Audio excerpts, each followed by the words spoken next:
Inside New Orleans Sports with Eric Asher is underwritten by the Union Capital Corporation and Natels Air Conditioning and Heating, a proud sponsor of the St. Jude Dream Home.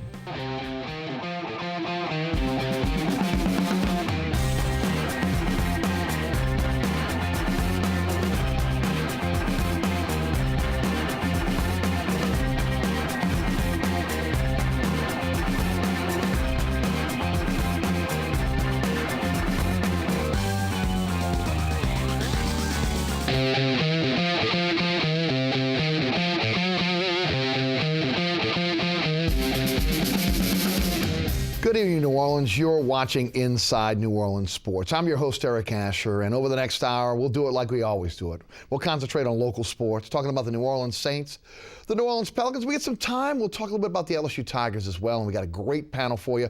Both guys returning panelists for us, and our guest tonight, Larry Holder of the Times-Picayune and NOLA.com, and Scott Alexander of 990 AM WGSO Radio. And gentlemen, thank you for coming down. Certainly proud and happy to have you guys as part of the panel tonight. And like we always start off, Larry, let's start off with you and tell us a little bit about what you guys are doing over at the Picayune. Well, of course, I cover the Saints every day, my entire life, 24/7 at NOLA.com, and of course the print edition of Times-Picayune. And Saints season's obviously over. They're moving into another phase, but just to kind of pump what we're going to be doing, Jeff Duncan and I are going to be heading up to New York for Super Bowl 48.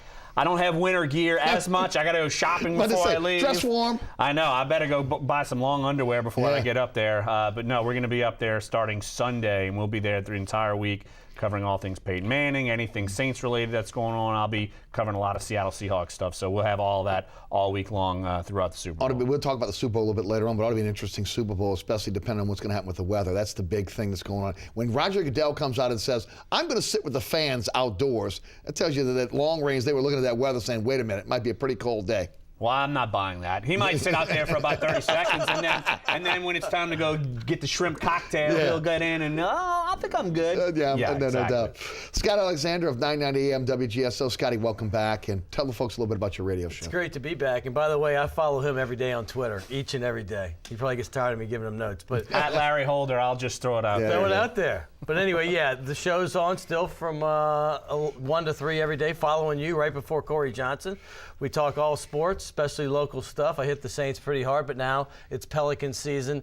Saints are over with, except leading up to the free agency and the draft. But I'm hitting everything college, too. LSU, Tulane, even UNO here in town, and even a little bit of high school. I went to a couple high school games this week. So I got the whole gamut covered, professional, college, and high school as well. And not just that, not just local sports. One of the things you also do very well is cover national sports as well. Yeah, and I give a different little angle from it, living away for 25 years, coming back to my hometown, New Orleans. I give you the national perspective, but definitely with the local flavor. And great guest as well. Need to tune in and check Scotty out again, 1 to 3 on 990 AM WGSO. Guys, let's get started. Larry, we'll start with you.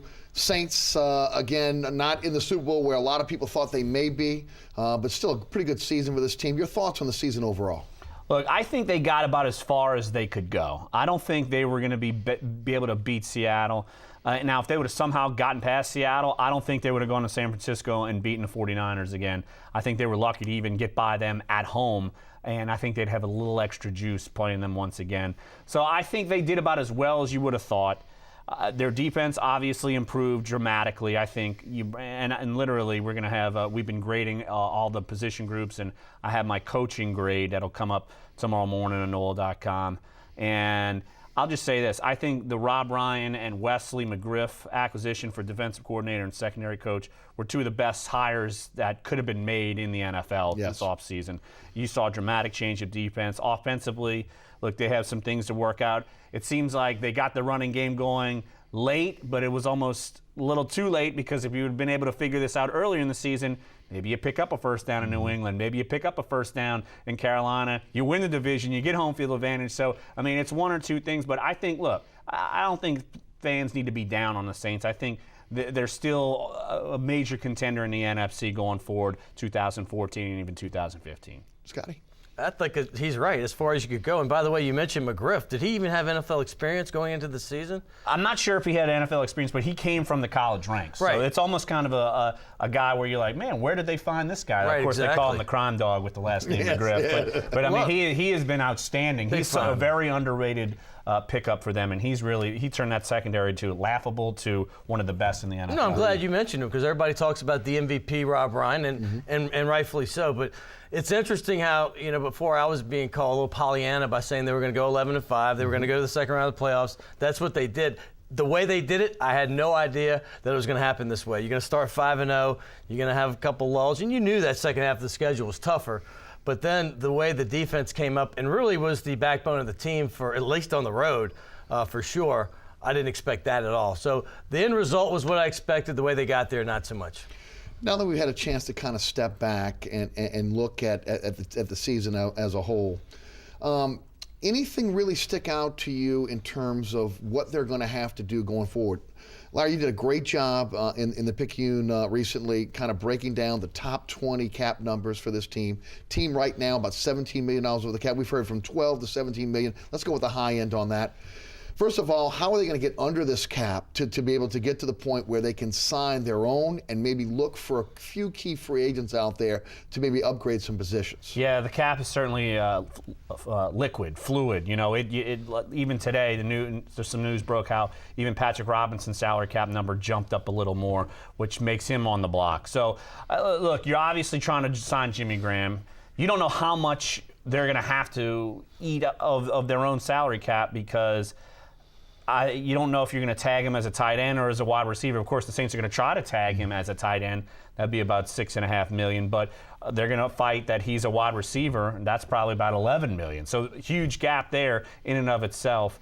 And I think that negotiation is going to take forever. I mean, it's going to be like Drew Brees' negotiations. It's going to start at the salary cap. It's going to go all the way through the summer, and they're going to try to hammer out a deal in mid-July, just like Drew Brees did 2 years ago. I see that coming a mile away. And the problem is for the Saints, they don't know where the ceiling is. They don't know how much Jimmy Graham actually wants.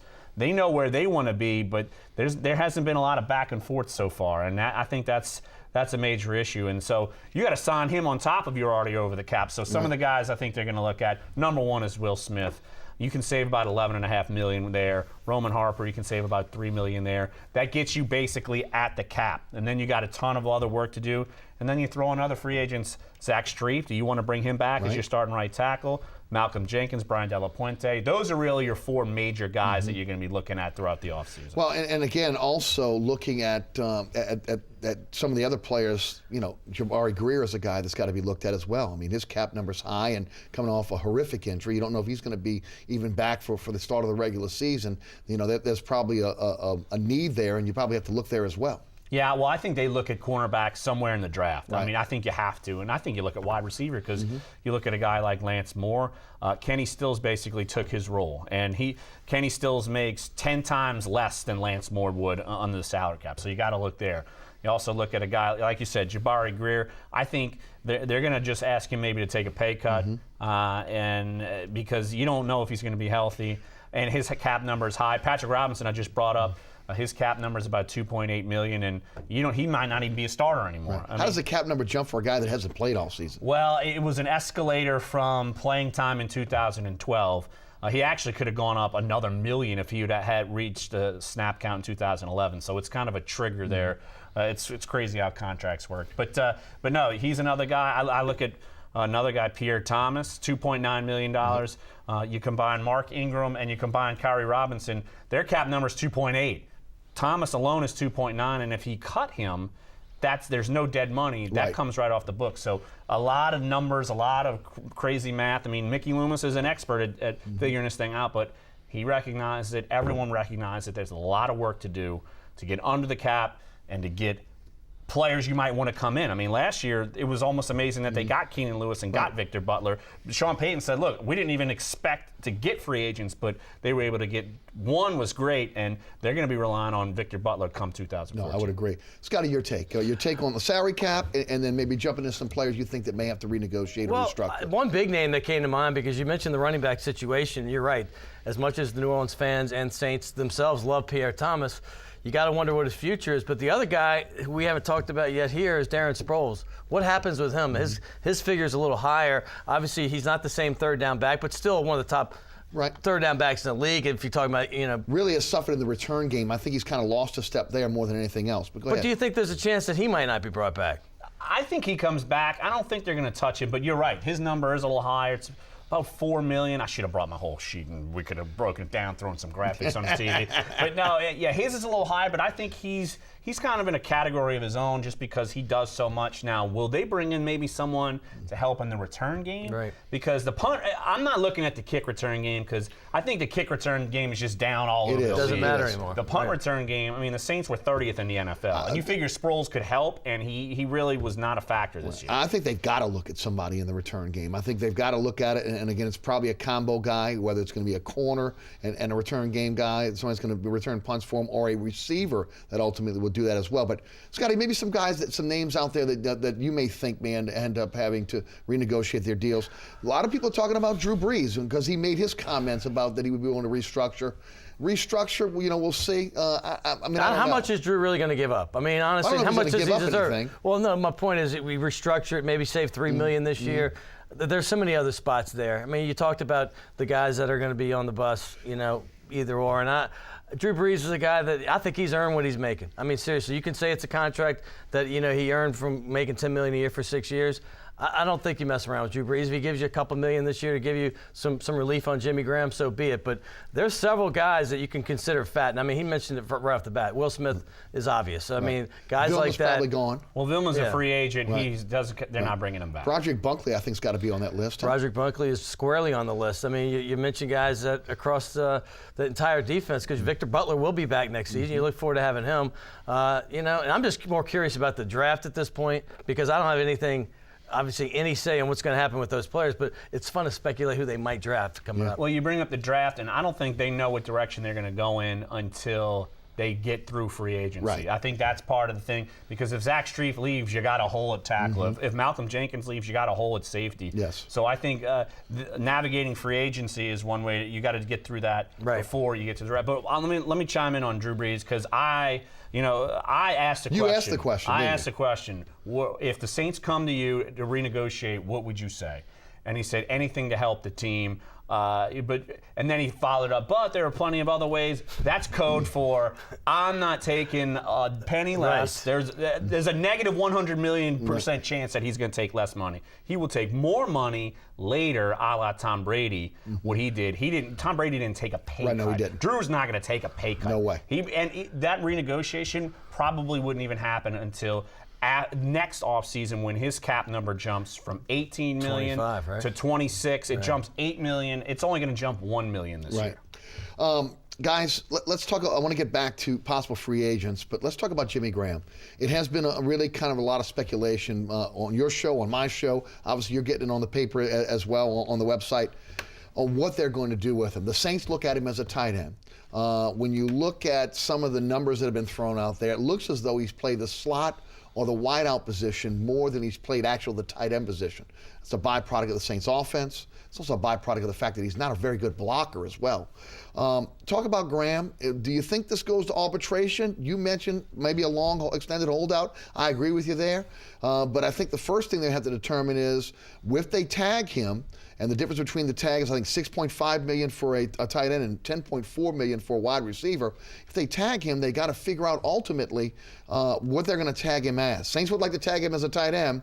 I got to believe it goes to arbitration to figure out whether it's a tight end or a wide receiver. Larry, why don't you take it first? The Saints will absolutely tag him as a tight end. There is zero question about it. I've been told that months and months and months ago, and now Mickey Loomis came out while we were in Mobile at the Senior Bowl and said, look, he's a tight end. I knew that was the way they were going to go about it, because obviously you don't want to spend as much money. But there's no question it's going to go to arbitration. I mean, Drew Brees' actual contract negotiations, that went to arbitration, and Drew won, basically saying, all right, my franchise tag number is more than what it was. I forget the stipulation, but he won, and then it kind of bumped his leverage up a little bit in contract negotiations. But there's no look. It's going to go the way of Drew Brees'. And I think what I touched on earlier, the problem here is we don't know the ceiling, and it's kind of connected, Drew and Jimmy Graham, because Tom Condon is Drew Brees' agent. Jimmy Graham's agent is Jimmy Sexton. They yes. all work for CAA, Right. and they are a powerhouse agency, and they don't play around. They play with big time contracts, and they're going to go for. I'm going to tell you, they're going to go for Larry Fitzgerald money. They're going to go for Calvin Johnson money. Right. I worked with Jimmy Sexton's firm because I was with Pat Dye Jr. and when they ended up joining right after I left. So I know Jimmy well. I know how he operates. He is cutthroat. He's going to get for all the dollars he can. And when they start throwing those percentages out, where he lined up in the slot, where he lined up out wide, the times on the line. Apparently, the time on the line was only like 22%. It wasn't much. You might have those numbers better than me, and I think the slot was the key because that was like 47. That was the most, and then even out wide like 30%. So point being is that going to have any bearing, Larry, on the decision? If they did say, hey, yes, he obviously lined up this far out. When you franchise tag a guy as a tight end, what can the arbitrator actually do? Well, I think that's something that the arbitrator's going to have to figure it out. That's Right. part of the Yeah. puzzle. I mean, that is probably the primary argument when this goes there. Because look, it will eventually end up there. But look, he's at the Pro Bowl. He's a tight end. He was drafted. He's a tight end. There are no receivers who lined up hand on the ground Right. like a tight end. So there. It wouldn't stun me either way. To me, I still view him as a tight end, and he's just a different sort of tight end. I mean, but Right. it's not going to be my decision, and it's not my money we're playing with here. There's a huge difference between $6.5 million and $10.4 million. Scotty, I heard you on your radio show recently talking about that. You wouldn't surprise you if he would get a contract somewhere around $9 million. I think that would be fair. Gronkowski's making $9 million right now, 6-year, $54 million. You could at least say he's just as valuable to his team as Gronkowski is to the New England Patriots. But interestingly enough, I've been in these negotiations before because I was kind of a agent in training. I became a basketball agent, but they started me on the football side, and I was in Loomis's office with Pat Dye Jr. and Bill Johnson when they're talking about Charles Grant's deal back in the day. That's right when I started, and he at that point signed the largest contract in NFL history for a non-Pro Bowl player. And so I kind of know how these things work. Loomis has learned a lot in the last decade, no doubt, but they don't give anything away, and that took everything they had just to get that one. I think he learned his lesson by giving too much money away. Yeah, for a guy that ultimately, once he got it, he was never the same player. Exactly. The fire went out. And I could have told him that, by the way. It's funny. Charles Grant forced the Saints to pay Will Smith more than he deserved. Agreed. So, and now Will Smith is this big salary cap number today. Right. That was all the domino effect. Right. No, that Charles Grant deal was the domino of a bad deal on top of it. Right. Actually, that was a bad day. They signed Charles Grant and got awarded Jason David from the Right, Indianapolis that's right. Colts You're on the bringing same back some day. bad Painful. Around Jazz Painful. Fest, I remember. Yes. Yeah, no doubt. Yes. Guys, let's talk needs going into this. And again, you mentioned it's hard to know one way or the other what the needs are until you really figure out what's going to happen in free agency and what's going to happen with your own guys. I'm hearing Streif, obviously, once this is his last deal, he's looking to make money, but I'm also hearing that he would love to finish his career in New Orleans. That's one of the things that he'd like to do. I think the market is going to be set for Malcolm Jenkins one way or the other, and they'll figure out if ultimately he's the guy they want to pay. But what people don't realize is, again, he's a 5-year player. He's really kind of, he's got a long way to go here. He's still a young player kind of coming into his own. One of the things you'd hate to see is, you deal with all the trials and tribulations of him trying to kind of growing, and then all of a sudden he goes to another team. Becomes a star. And becomes a star. Right, because he is the guy you've been waiting. This is the third year in a row, I think we've all said, this is his breakout year. And he's shown spurts of that. I mean, there's no mistake about it, but we've also seen the other side of that. Malcolm Jenkins is a guy that will probably blossom in year 5 or 6. It's kind of taken a little bit of learning curve, but there's no doubting his athletic ability. I mean, he's maybe a little slower than they thought he was when they drafted him, but he's a heady ball player. It's just that the key here is, can you get more on the outside market, or do you want to rely on a rookie, which I don't think you want to do for sure, than what you're getting from Malcolm Jenkins bringing him back? Well, I think he plays better with Kenny Vaccaro. When Kenny Vaccaro was injured, we saw some flaws with Malcolm Jenkins. And look, people don't forget that he blew the coverage against Vernon Davis. They're never going to forget that. So that's always ingrained in your head.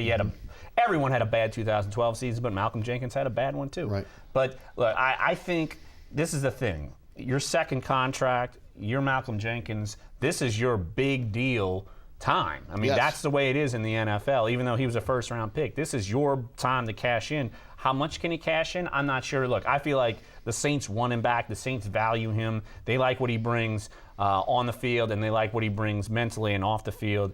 And yet, how much do you want to give him? Because another one of these domino deals, they gave Roman Harper a lot of money. Yes. And it didn't exactly pan out like they thought. Do they want to do the same thing again? But I feel like the Saints would like to have Vaccaro, Malcolm Jenkins, Raphael Bush, those three safeties. They could go forward and be just fine, and that secondary can be just solid. With that said, I got to believe that they're looking for a playmaker on the back end. Maybe now it probably is cornerback because of Greer's injury, and maybe you're looking for a playmaker at the corner position, but it doesn't hurt to have a ball hawk that ultimately can play that safety position. Scotty, your thoughts? Well, who's out there in free agency? Are you talking about through the draft? Through the draft or free agency. I think obviously, they've got to look in that direction. You know, it's interesting. It's having been the lacking. show, you hear the good and bad from everybody, and some of it's so unwarranted. If you would have heard my show in the first part of the season, you would have thought Keenan Lewis was having an awful year. Literally, people are like, he's getting burned all the time. And I'm like, I've seen a couple, but give me the proof of like all the time. And then you realize his value, obviously, against Des Bryant and other good receivers that he shut down later in the season. Obviously, Deshaun Jackson most famously, but they have to have somebody else on that other side. You can't live with Corey White as your starter. You mentioned Patrick Robinson, not sure what his deal is. Greer coming off the injury. Right. You're right, a playmaker on the other side. They've got the tall, lean guy that can guard the big receivers in Keenan Lewis, but you have to have a ball hawk, either on the other side or certainly in the defensive secondary, which I think you do have with Vaccaro, by the way. I think maybe fans were fixated on Keenan Lewis got beat a few times in a preseason game against Andre Johnson. Honestly, I believe that. And then after that, he shut down every big-name receiver they ever played. I mean, he's one of the best corners in the NFL. No doubt. And should have been in the Pro Bowl. He didn't make enough plays. Right. Like, he made some early interceptions, didn't make it. And look, he's not screaming like Richard Sherman. I even told him that in the locker room. Like, you got to go slap somebody around and get noticed, and some people will start voting for you. But no, Keenan Lewis is the guy. He's the prototype guy you want, though. And for the Saints to find another guy like that would be, I mean, you're probably gonna have to go look for someone in the draft. But you're right, the Saints. I'm not buying that they're convinced Corey White is the starter for the future. Patrick Robinson's coming off a knee injury, sat him out the whole year. Jabari Greer, same thing, a really bad knee injury. So you're down there. I mean, I think that is a spot you need to address. Draft, free agency. I think you're probably going to get better value in the draft. But I look for Kenny Vaccaro to be that ball hawks playmaker in the secondary. Second year, really comfortable. I think he's going to come back ready to play. They view him as an Earl Thomas type of guy. Yes. So we'll see if he can mature and be that guy. 504-866-3200. Your phone calls are always welcome on Inside New Orleans Sports. Larry Holder of NOLA.com and the Times-Picayune. Scott Alexander of WGSO 990 AM. Join us on our panel tonight. Guys, offensive line, we mentioned Streif. A lot depends on whether he's going to come back or not. I had Mike Detillier on this program a few weeks back. He mentioned that if De La Puente doesn't come back, it looks like Tim Nolito will move into that center position.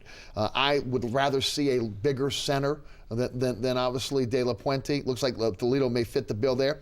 And we got to give some kudos to Teron Armstead, who honestly, after a shaky start, played very, very well. I don't think you have to look at that left tackle position. My guess is Charles Brown is probably done. Larry, your thoughts? Charles Brown he could have packed his bags after the St. Louis game. I mean, when Sean Payton comes out, you don't even finish the question. I've seen enough. I've seen enough. I kept saying that. That's the most. That's about the most honest I've ever seen Sean Payton in a press conference in my life. And I'm glad you brought it up because just no problem. It wasn't just this season. It's like I've seen enough. Meaning, I kept telling people that means he's never going to be a regular in the field. It's over. Well, with second round pick, and this is his place to shine. Right. Led the team in penalties, and he missed He didn't play last two games, and so.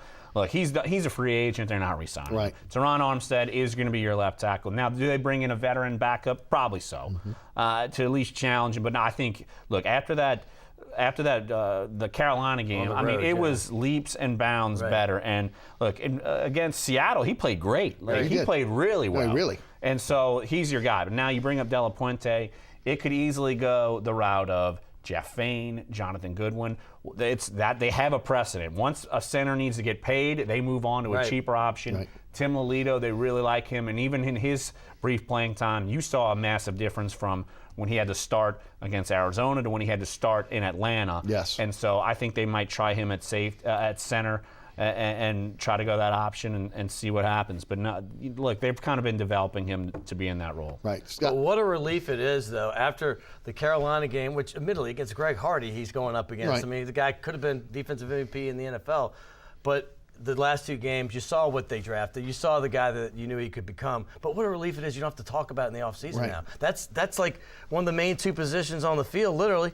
I mean, to me, cornerback and left tackle, those are 2 of the most important, in my mind, at least. And you don't have to worry about one position. Yeah. Outside of Drew Brees, of course, right. What about wide receiver? They're aging there. They've got some high cap numbers, as you mentioned, on Moore. Colson's got a pretty high cap number as well. I'm of the opinion that, it kind of goes hand in hand. If you get better at the wide receiver position, all of a sudden teams can't double team Jimmy Graham. You got to be able to get a speed guy that can stretch the field. Is Joe Morgan that guy? That's still up in the air on whether he's going to be that guy or not. We believe that Kenny Stills will move into Lance Moore's role. The question is, again, what will Nick Toon, what is his future here with the team? And this is a very deep draft for wide receivers. You will be able to get a playmaking wide receiver on this team that they can come in and probably play for you immediately. Your thoughts on the wide receiver position? Is it something that ultimately you think this team is going to really look at in the draft? I think it's one of number 1 or 2 on the list. I think agree with corner that. and wide receiver and it depends on what happens to Zach Streep if you need to tackle or not. But I'm going to assume he's back. And so I'd say corner, wide receiver, because Lance Moore, Kenny Stills has taken Lance Moore's spot. I mean, that's not a question. That has happened. I mean, you can look at the snap count. Of the 13 games Lance Moore played, he didn't even play 50% of the snaps. Kenny Stills played every game and took 61% of the offensive snaps. More productive. Like I said, 10 times cheaper on the salary cap. So that is going to matter. And so, and Lance Moore, I think it's either take a pay cut or they're going to have him go elsewhere. But no, I think they need a top flight speed guy. They would have loved Joe Morgan to be that guy, and he would have been. Right. And Robert Meacham probably wouldn't have been brought back if Joe Morgan doesn't But he get was hurt. a great addition. He really helped in the running game. And a lot of people don't realize, again, that when the Saints ran the football, he was the wide receiver. Oh, yeah. And he was a guy that, again, because of his downfield blocking, really helped this team in the running game.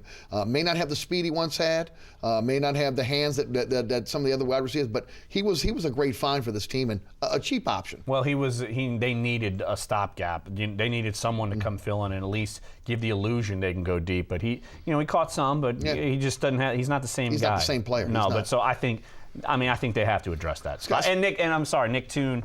I don't know what you have in him. I don't think the Saints do either. Does he get another shot, though? Sure. He's going to get another shot. I think so as well. But, I mean, you blew it in the Jets game, and that's why you got benched basically. No doubt. The They rest didn't of trust the him year. anymore. No. Scotty, what can you add to that? What are your thoughts on wide receiver? Let me first start off by saying this. I think the best free agents you're going to get, you already got in your team. The guys that are Joe Morgan and Victor Butler coming back. To me, those guys are going to be integral next season. Now, how much does Joe Morgan spread the field? I saw a lot of glimpses of what he could do. I mean, we all know his 38-yard per catch. He only had 10 catches the previous season, but he was supposed to be that guy. And he looked like after the DWI, his attitude had gotten straight. You're in the locker room all the time. You probably saw a difference of him growing up. That injury was giant, I thought, to the team. They couldn't stretch the field at all. Kenny Stills did occasionally. Obviously, Robert Meacham spot duty there. But you didn't have a guy, the older Drew Brees gets, it's going to be more important to get the guy that can spread it out there, because you get the physical defenses that if you're going to go to the playoffs, Carolina likely be there, Seattle likely be there, San Francisco likely be there. Those guys are going to be physical, and they're going to keep holding you until they call it. They'll call 1 or 2 a game, but they're going to let them slide for the most part. That's why a guy that has speed and the big size, like a Jordan Matthews out of Vanderbilt, who I think is phenomenal. And by the way, the guys like Sammy Watkins are going to be long gone, because there's a slew of those dudes that are going to go in the top 15. But then you have 2 or 3 others, and I know a guy that a lot of people are talking about is Benjamin, obviously from Florida State, who caught the game-winning touchdown. He's got that nice size that people like. Like the 2 kids at LSU? And the 2 kids at I hate to be LSU, a total homer different there, type but guy. come on. Yeah, but that's what I mean. There's a lot of good receivers. Where do you spend? Does one of those guys last into the second round? I don't know.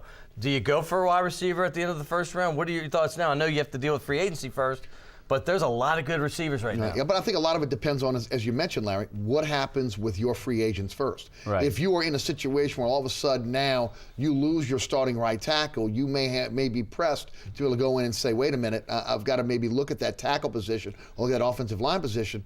If you can bring those guys back, then maybe you got a luxury to look at corner and wide receiver. Right, and it's going to come down to filling holes, money. I mean, look, because you never know. Lance Moore might come back at a cheaper rate. You don't know. And Joe Morgan, they might like the way he's progressing. So we'll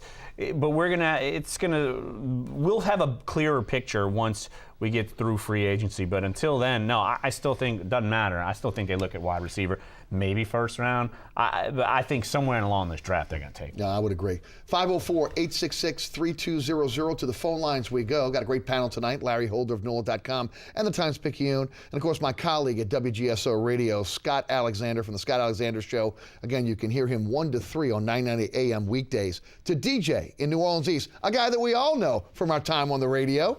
DJ, evening, welcome to the program. Good evening. Hello. Yes, go ahead, DJ. Yes, good evening. I had just a quick question. I know, we've been talking about the draft and all, but do you think that the Saints would think about maybe moving into the second round with one of the, top teams that are drafting there, and maybe get another couple of picks that maybe they can show up those things that, you've been talking about? And I'll hang up and listen. DJ, thank you. Any possibility they trade out of the first to pick up multiple picks in the second? There's no doubt. I mean, I think the Saints multiple picks would help. I mean, I think they like that they actually have a full complement of picks, even though they did trade one away. The seventh round pick. Right, for Paris Harrelson. Right. But that was worth it. I mean, they needed a guy. Come on, and he played pretty well this year. I mean, he did his duty. Right. They needed someone, and he came in and played just fine for what he was. Yes. I mean, he was a spot guy. Had a couple stars, but anyway, I could see them doing it. I mean, look, they did it. They packaged Chris Ivory, used another pick, and got John Jenkins, and he's your future at D tackle. Played well this year again. Right, yeah, and he's going to play more, because Broderick Bunkley's not going to be there forever. Right. It may not be there this year. He may. Possibly. They may. I think they like him. Right. Not at $6.1 million cap number. They don't like him that much because the whole rest of the defensive line doesn't cost as much as him. So I think that. And just you got shows Cam Jordan coming up next year. Well, Cam Jordan, you can actually, because it's a crazy stipulation, in 2011, if you're drafted in the first round, it's a team option. You can extend him to a 5th year. So him and Ingram can actually be extended a 5th year, and it's a team option. Wow. So you don't have that coming up on you in one more year. So you have another year to kind of play with that. Well, we both learned something here tonight. Yeah, I did not know that. The deadline, I think, is mid-May, May 11th. The team can do that. Well, you know they got to do it. I anticipate they'll do for both of those guys. No doubt. Yeah, but no, they could easily package. Trust me, they are not opposed to making trades. Look, they traded up to get Mark Ingram. They traded back, in to get John Jenkins. They'll wheel and deal. I think that is certainly a possibility. Scotty? Now, what can I add to that? I mean, come on. I think it's certainly a possibility, and I'd like to see him do it. I mean, we've talked about three needs, even if they did get Zach Street back. How about getting 3 second-rounders possibly and getting a receiver, cornerback, and a wide receiver, and an offensive tackle. And wide receiver is a deep position. Very deep. I mean, I think that's quality wide receivers they're going to play in the NFL. I mean, guys that honestly will last. Some will last in the 3rd round. No question. Well, they got Kenny Stills in the 5th, and he's going to be there for a while. Amen to that. Byron is in Lakeview. Byron, welcome. You're on Inside New Orleans Sports. Thank you, Eric. You got another Titan panelist going with Larry and Scotty. I just want to ask, first question is, what do you think, in your opinion, is the top target or, the best free agent that you could come up with for the Saints going forward? And second question, Larry, how do you keep that stellar hair going? Thank you. Well, this is a new look for me. This is the new look. This is like a New York, Manhattan type of look. Well, because I'm just What happened to the Bama Bangs? I turned 34 last week, and I was looking I'm looking like frat style. I mean, look. I would have way more. I've never Bama had bangs. facial hair in my life. I'm just saying with the swoosh. This would have been the most swooshest panel we would have ever had. I'm using product. I got to admit He's come over to my side. Yeah. But it has to, because that's what my stylist said. She said I got to use product, and if it's bad in New York, we're gonna have a problem. But as far as a free agent, boy, I don't know how much they can spend. They don't have a lot. That's the problem. Yeah. Because you look at last offseason, it was kind of a coup that they got Keenan Lewis. Well, he signed a cap-friendly deal. They signed a cap-friendly deal. Yeah. And it was kind of a coup because he loves New Orleans. He's a New Orleans guy, grew up in Algiers, loves the Saints. I mean, his Twitter avatar when he got signed was him basically hugging Tom Benson. Probably almost kissed him on the head. He loves being home.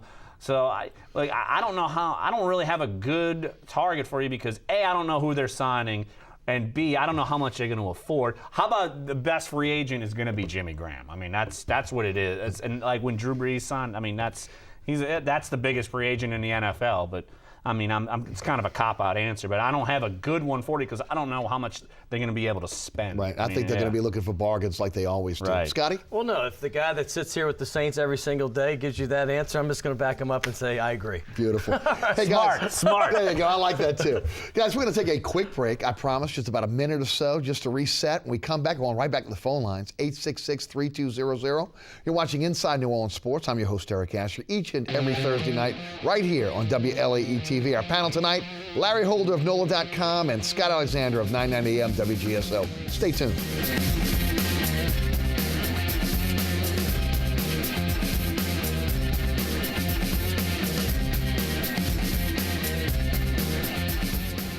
Inside New Orleans Sports with Eric Asher is underwritten by the Union Capital Corporation and Natel's Air Conditioning and Heating, a proud sponsor of the St. Jude Dream Home.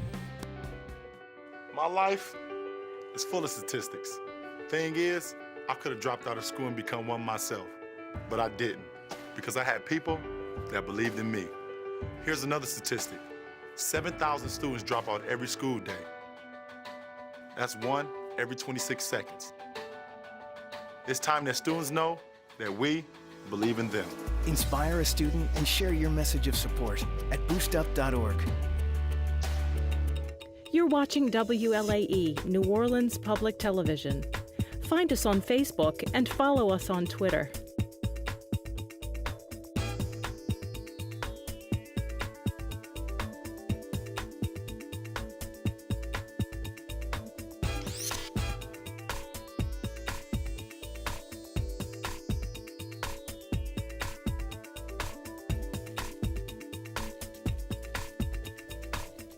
Welcome back to Inside New Orleans Sports. I'm Eric Asher, along with Larry Holder of NOLA.com and Scott Alexander of 990 AM WGSO. Our phone number, 866-3200, as we're talking a little New Orleans Saints. We'll try to get to the Pelicans before the show's out, but your phone calls are up next. Let's go to Sean in New Orleans East. Sean, welcome. You're on Inside New Orleans Sports. Yeah, how you guys doing? Hey, Sean. I want to get your take on the job that Ryan Pace has done for this organization and the fact that the Saints actually have 6 picks in this upcoming draft. I mean, last season's draft was such an outstanding draft, probably one of the best in Saints history, along with the undrafted free agents. I mean, if you take into account that draft in some kind of way, if Ryan Griffin becomes the Saints' number 2 quarterback next year, I mean, I can't think of an off-season, particularly in draft and bringing in undrafted rookie free agents and the picks themselves, being so productive. So if they had another solid, what's the chances of having another solid draft / bringing in free agents again like that next year? Because I think you have 10 on the active roster, and I mean you just reset the whole thing for things except for Drew Brees, and moving forward it looks really positive for the Saints for the next 10 years. And I'm just sitting up to listen. Sean, thank you for the phone call. Ryan Pace the Saints were contacted by the Miami Dolphins. Ryan Pace may be looking at that general manager job. They were in the season. They said, no way. You deal with Ryan Pace a lot. Talk about him. He is more of a pro personnel guy. Let's just start off that. He's now, on top of it, he was promoted, but he's more on the lines of pro personnel kind of guy. So he's the guy who would target a Victor Butler, and right. He would be a guy who would target a Keenan Lewis. So he's someone. He's a rising star. Look, the Saints. He's under contract. They were able to say no. We're not going to allow the Dolphins to interview him. I mean, that's their prerogative. But I think Mickey Loomis. It might not be more that they're in the season because they were. And look, they were in the season, and that's fair. But. That's like off season. Sean Payton lets any coaches, if it's a promotion, go. So maybe if this was outside of the season, they would have let him do it. But no, Ryan Pace, he's going to be a GM in the league one day. I mean, he knows who fits where. Has the list of free agents. Who's going to fit? Who's going to do this? And trust me, Mickey Loomis is kind of bummed that the secret's out on this guy, but the secret is out on this guy. So but like I said, he's more on the pro Rick player Riper's more on the college He's side. on the head on the college side of things. And so Riper's, and his scouts, I mean, look, he's not alone. His area scouts did a terrific job of finding all these guys because, Teron Armstead, and you got Kenny Stills and Rufus Johnson, and some, he's going to fight for some playing time. And Then you bring up Tim Alito, who could be your starting center.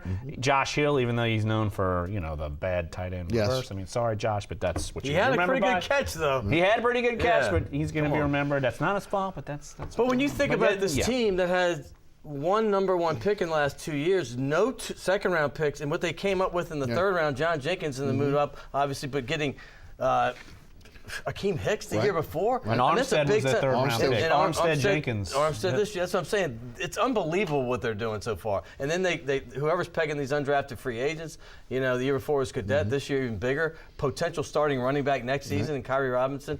Kudos to the whole front office, and you know what? I think a couple of those guys are going to be up for promotion soon in other places. Scotty, do they need to have the same type of impact as the caller was asking this year that they had last year in terms of undrafted free agents hitting on those draft choices, considering they don't have a lot of money to spend in free agency? I mean, how can you? How can you be any better than what you just did? Yeah, Kenny Stills in the 5th round. You even said Rufus Johnson, a late round pick, even after Stills is going to be getting some time possibly next season.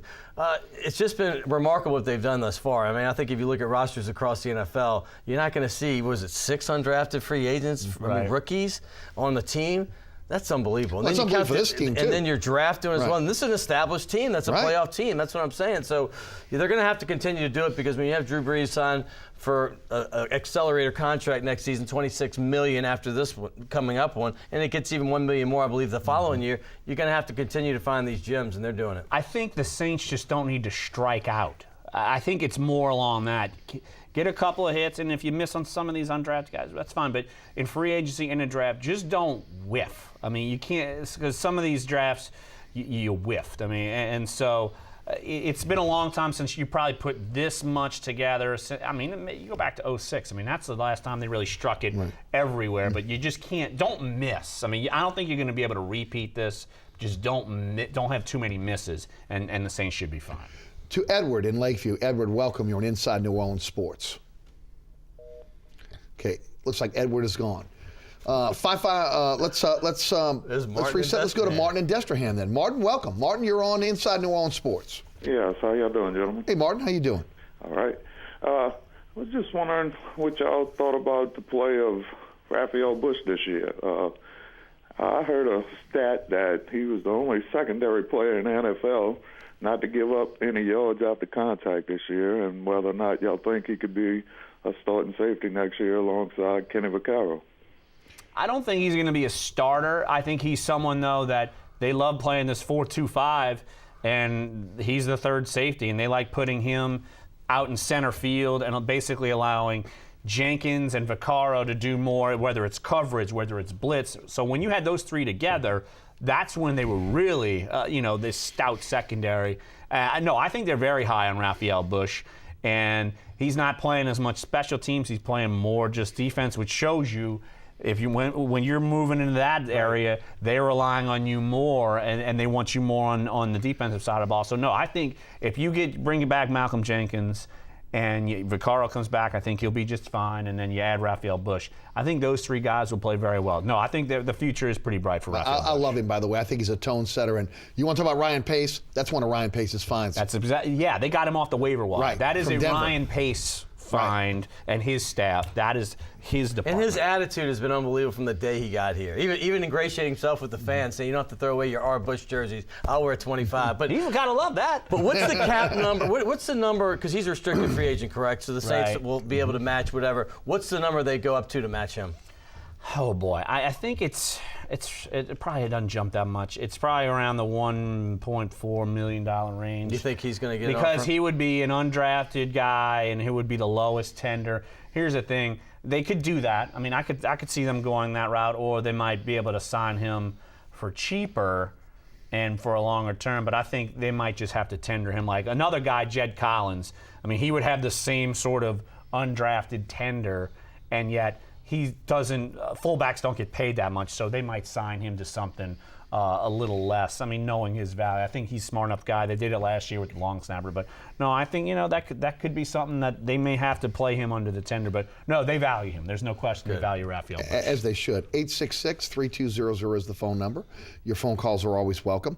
Saints lost a Quarterback coach Joe Lombardi becomes the offensive coordinator at the Detroit Lions. I think a great fit for him, considering the type of weapons they have. I mean, I really think that they got a coup there. Where do you think they go with the quarterback coach going forward? Somebody on the staff, or are they going to elevate someone, or are they going to go outside the organization? I feel like they're probably going to go outside the organization. Do I have a good feel of where they're going to go? No, I really don't. I think they'll do another search because, look, you look at guys like Wesley McGriff and Dan Rauscher, who's the running backs coach. I mean, he was the offensive coordinator at Michigan State, so a guy kind of out of nowhere. But I don't think there's someone internally like Joe Lombardi was there already back when he was elevated, and so they knew he was someone they could groom because Pete Carmichael went from quarterbacks coach to offensive coordinator. Yes. So I think they probably look outside the organization. But if Sean Payton knows quarterbacks, he knows quarterback coaches. I don't think I think he's going to have his pick of resumes, and people will love because they see where the quarterback coach goes. Let's see, Carmichael was elevated to offensive coordinator, interviewed for head coaches, and could have been offensive coordinator somewhere else. Joe Lombardi elevated, got a promotion, and now an offensive coordinator. And he's got some toys to play with in Detroit. Yep. Oh my goodness, you kidding me? Matt Stafford's got as good a rocket as anybody. Maybe a little scattered upstairs, but the best wide receiver in the last 5 years, Calvin Johnson, even Reggie Bush and Joyce Bell, two former Saints, by the way, in their backfield, and a pretty good combination at that. Decent tight end. That team, oh yeah, Pettigrew's great too. They got nice weapons up in Detroit. But I'm happy for Joe Lombardi. He's 7 years under Peyton. He's got the pedigree. He's ready for it. Do we read anything into the fact that Peyton didn't go to the Senior Bowl this week? That was kind of unusual that he wasn't down there. Anything to that? I really don't, because I'm honestly surprised that the staff went. Right. Because the last time they went to an NFC divisional game, it was on the West Coast. It was 2011.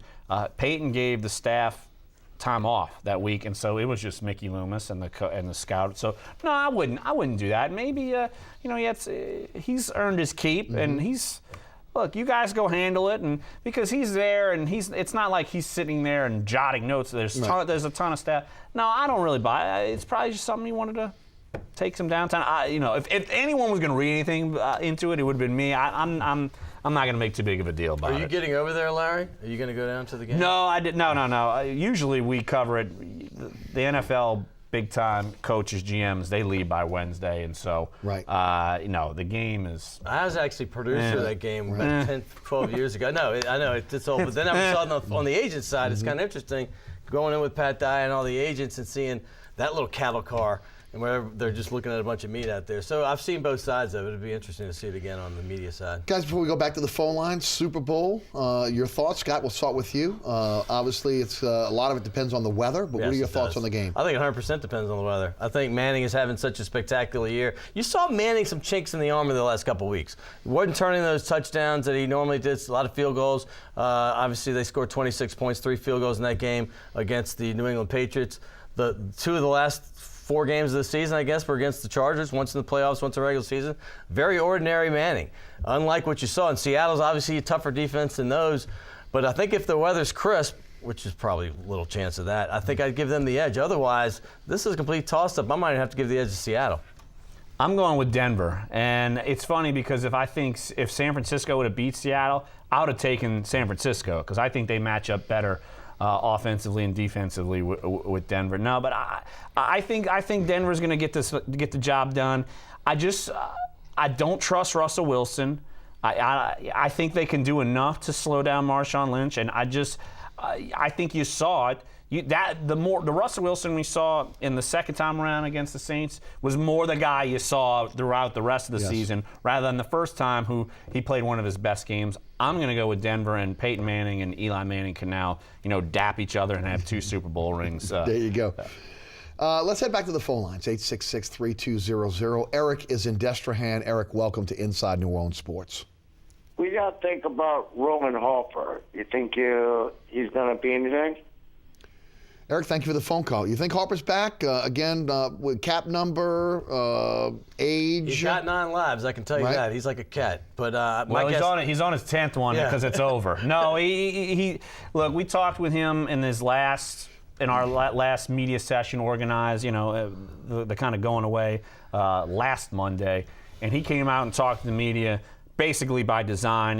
He talked like a guy he knows he's on his way out. Right. And the Saints are going to save, I think it's around $3.1 million getting rid of him. He's your fourth safety, and he's not the guy he was. He played a long time, but no, I think Roman Harper, he's out. Yeah, I would agree. I just think that it's an end of the road for him. I think the emergence of Bush, Vaccaro have probably shown him the door, especially when you look at his age and his contract status. And I loved his maturity when Vaccaro got drafted. Remember Jenkins was tweeting, where's my future here? They asked Harper the same thing, and maybe because he's trying not to make waves because he wasn't a sure shot to make the team, but he's like, hey, anything that's good for this team, especially the future of this team, I'm all for. And he knew that guy was inevitably going to take his place sooner than later, so I give him kudos for that. I happened to work with Pat Dye Jr. when they got him. Always a class act from top to bottom, from all the way through. You saw him on a different level in the media. I'm curious to see if he's the same way, but he's always been a great ambassador for the New Orleans Saints. But I agree with you there. He's taken a lot of lumps, and he knows he's taken a lot of lumps in the fan base. But no, because I did a story and talked with, I was the first one to talk to Malcolm Jenkins after Kenny Vaccaro was drafted, and he was just basically telling it like it is. Right. He wasn't trying to say like, oh, woe is me. He's like, look, they draft a guy. I know I'm in my final year of my contract. This guy I know he's a good player. Look, I'm welcoming him because I know he's going to play well, and obviously they played well together. Yes, they did. No, it wasn't. I think both guys knew, look, we're veterans. We know the rodeo. We got to bring in a playmaker. The defense was the worst defense, statistics-wise, in NFL history. You got to make a move, and Vaccaro was the right move. I don't think there's any doubt about that. To Wallace in New Orleans. Wallace, welcome. You're at Inside New Orleans Sports. Wallace, you with us? Yes, I'm here. How y'all doing? How you doing, Wallace? I'm all right. Now, look, y'all know football. I know football. I've been loving the Saints a long time. Now, this time here, we got to straighten up with our defense. Because, see, these teams out here now, they're getting taller, faster, wide receivers. I'm talking about the offense, 49ers. Atlanta going to come out good this year when Julio Jones come back. We need to clean up our cornerbacks. We need somebody with height, speed, and aggressive. You know what I'm saying? That's what we need, man. If the Saints want a chance, ain't no more of this 5'9" cornerbacks going up against a 6'2", 6'4", 6'5" wide receiver. We need some cornerbacks out there. The Saints need to look at LSU or some of these college teams out here. They need to get these players, man. Y'all be around Sean Payton. Y'all know. Tell them we need some cornerbacks with speed. Well, Wallace, thanks. Yeah, Wallace, there's a reason why they got Keenan Lewis because of that. I mean, right. they don't, look, those don't grow on trees. I mean, you got to, those guys cost a lot of money, and maybe Sean Payton, look, today, I think it was last night, Sean Payton sent a little tweet to Richard Sherman saying, what a great player. And then Richard Sherman said, oh, you're the great coach. Maybe he's colluding. Yeah. Like when free agency comes, come on down, No Richard Sherman. question about it. No, everyone's looking for that. Oh, yeah. And that is the way of the game because you got to have someone to defend Calvin Johnson, all these other receivers, Des Bryant, this and that. Keenan Lewis did that, took those guys out of the game. Now, if you get another one, that's fantastic. But it's tough to find two of those guys. Yeah, I would agree. Annette is in Houma. Annette, welcome. You're on Inside New Orleans Sports. Hi, how y'all doing? I was wondering how badly hurt was Pierre Thomas with his chest, and who do you think our running backs are going to be to start the season next year? Why don't you take it first, Scotty? Well, I think he would know better than me. I know he had the chest injury, and bad enough not to play in 2 playoff games, and that's what players dream about. But, the running back next year, Kyrie Robinson, we mentioned that, Mark Ingram. Right. Those guys make $2.8 million between them, and then the decision's going to have to be made with Thomas and Sproles. We'll see. Right. It was a rib injury. He did practice. He was limited leading up to the Seattle game. If the Saints would have won, I'm willing to bet he would have been ready to go for the NFC Championship game. So nothing too serious. Doesn't need surgery. I mean, nothing too serious. But look, I'm with you. I think it's going to be Mark Ingram. I think it's going to be Kyrie Robinson. And I think it's going to be Darren Sproles. And I think Pierre Thomas, look, I think they're going to try to they could possibly try to deal him. But I think coming off his best year, man. Yeah. I mean, one of his best years. And that's the thing. It's wild how that happens. Yeah. But I mean, look, he led the team with 500 some odd rushing yards, and it was 3.7 yards a carry. So it's not spectacular. Right. And you saw Robinson, you saw Ingram. And I think Sean might be saying, well, we might go with these guys. And I really like Kyrie Robinson, tough guy. And another thing he said that you saw right after that last game, we got a chance to see guys we wouldn't have seen had other guys not got injured. Sure. And I think there's a few players that could have qualified for it, but none more than Kyrie Robinson. Oh, the same thing happened on the defensive side as well. I mean, they didn't know who they had. They had no idea these young players were going to emerge. The injuries really put that in motion and got a lot of young guys on the field. We talked about it in the offseason. They need to get younger and more athletic on the defensive side of the ball. Who knew they had those guys on the roster? But they did, and they made a big difference. Our final call of the evening. Daryl is in New Orleans East. Daryl, welcome. You're on Inside New Orleans Sports. Daryl, you with us? Hey, Daryl. Yeah, good evening. I have a comment, a question. Every year we're strapped for cash, and yet and still Mickey gets us there so we can draft who we need to draft and sign whatever free agents we can pick up along the way. But once we get there, do you think the Saints will make a run at place kicker Adam Vinatieri? I'm going to say no. I think he would actually cost too much money as a veteran kicker. You got to pay him a certain amount. I think the kicker battle, as of right now, it's going to be they'll probably bring back Shane Graham, and they have signed a futures contract with a guy named Derek Dimke. Right. He was one of the guys they tried out. So it could be those two guys. But look, I think they're looking in every direction. What about local boy Cairo Santos from Tulane? I mean, that could easily be someone. Yeah. Look, don't discount the relationship with Curtis Johnson and Sean Payton. No doubt. Ryan Griffin can attest to that because he could really come in and be the backup next year. But no, I think kicker is wide open because the Garrett Hartley era, long over. Some people ask me, do you think they're going to bring back Garrett Hartley? No, I think he's going to be bow hunting in Texas. You think he's done completely, honestly? I think someone's going to give him a shot. He's going to be working at it. But look, I was in St. Louis on the field when he missed that 26-yard kick. I haven't seen high school kids miss a kick that bad. I think he kicked it to like Tennessee, like the wrong direction, way out. That was the end of the line for him. I always thought it was mental with him, though. I mean, physically, he could kick the football, but I thought between the ears, he just never really had it. But isn't that the main part of kicking? Yeah, it really Honestly, is, Scott. it's like golf. It is. Kicking. And then let me say this. Shane Graham seems to be taking a little heat in this town for whatever reason. The guy kicked two against the wind. Yes. He didn't get a chance to kick that one that they went for it on fourth down that would have been with the win. This guy's, I'm tired of hearing journeyman associated with his name because he was with the Bengals for quite a long time and very consistent kicker. He just so happened, like most kickers, at the end of the career kind of move around to a bunch of teams just trying to get a paycheck. But I think he would be fine. I'd feel comfortable with Shane Graham next season. But it will be interesting to see what direction they go. Do they go with a veteran kicker? Do they go with a young kicker like they did with Garrett Hartley and try to groom that kicker for the future? I could see them going young. I mean, they did it with Garrett Hartley. They tried to do it even before him with drafting a guy like Taylor Melhoff, and that was a complete disaster. But look, I think they just need someone who can come in and kick. I don't think they care how old he is. If John Carney could still kick a 50-yarder, they bring him back. If John Casey could still come and kick a 50-yarder, he'd still be here. And it'll be interesting to see what's going to happen with the rules as well. I mean, Goodell's already said the possibility of getting rid of extra points, which is a great move, by you know, the way. and you know, again, maybe putting a little bit more life into that point after touchdown situation. We'll see what happens there. And ultimately, you want to have a guy that obviously can kick in a dome, but translates well to outdoors, because that's been the biggest problem. Anybody should be able to kick in the dome. Right. You know, again, 40 on in, it should be the way it is in the NFL. And the problem is when they get outdoors, and that's been the problem in the past as well. Well, all I know is Garrett Hartley, his kicks a lot of time look like a golf swing who hooked it. I mean, literally, it's like you do one of these, and I always was wondering, why can't the Saints find a kicker, who could kick in a straight line? Up. I mean, look, Shane Graham could kick in a straight line. Right.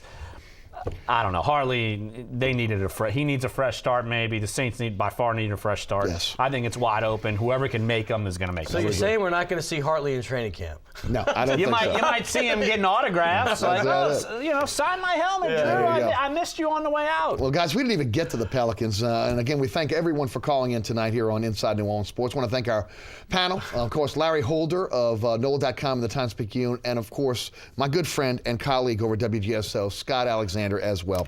Thanks so much for tuning in. Again, remember there's a rebroadcast of this show. It can be seen each and every Friday night at 10 p.m. right here on WLAE TV and Pelican Sports Broadcasting in Lafayette, Baton Rouge, and here in New Orleans. Don't forget also, you can catch me on the radio weekdays 11 a.m. until 1 p.m. on 990 AM WGSO. And if you missed any of the previous episodes of Inside New Orleans Sports, you can catch those at ericasher.com, as well as the podcast of my radio shows at ericasher.com as well. Special thanks to the production staff here at WLAE, Ron Yeager, Jim Dotson, Donovan Joseph, Kenny Juneau, and of course my director, William Hill, as well as want to thank these guys for coming down and joining us on the panel. We'll do it right back again here next week, 6 o'clock, Thursday night here on WLAE TV. New Orleans, thanks so much for watching. Good evening.